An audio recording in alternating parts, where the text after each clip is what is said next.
இலங்கையில் தமிழர்கள் அதிகம் வசிக்கும் வடக்கு மற்றும் கிழக்கு மாகாணங்களில் தமிழர்கள் சிங்களர்கள் இணைந்து தமிழ் புத்தாண்டை வெகு விமரிசையாக கொண்டாடினர். இதுகுறித்து நமது செய்தியாளர் ரத்திகா சுதர்ஷினி அளிக்கும் விரிவான தகவல்களை இப்பொழுது பார்க்கலாம்.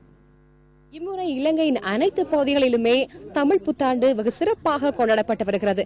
குறிப்பாக கூறப்போனால் தமிழர்கள் அதிகமாக சேர்ந்து வாழும் வடகிழக்கு மாகாணங்களை தவிர அது மட்டுமில்லாமல் இந்திய வம்சாவளி தமிழர்கள் அதிகமாக வாழும் மத்திய மலைநாட்டில் தமிழ் புத்தாண்டு கொண்டாட்டங்கள் களை கட்டியுள்ளன.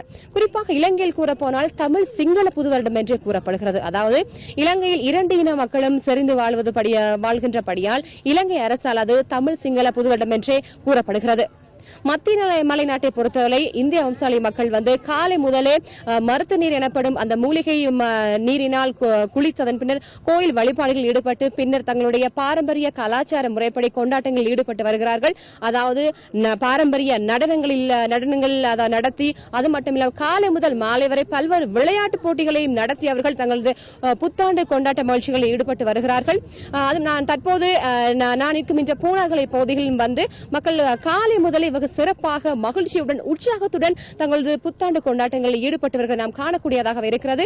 குறிப்பாக இலங்கை அரசால் இந்த 7 நாட்களும் தமிழ் சிங்கள மொழி பேசும் மக்களுக்கு 7 நாட்களும் விடுமுறை அளிக்கப்பட்டு அவர்கள் தங்களுடைய விடுமுறையை பல்வேறு இடங்களில் சென்று கழித்து தங்களது புத்தாண்டு கொண்டாட்டங்களில் ஈடுபட்டு வருகிறார்கள்.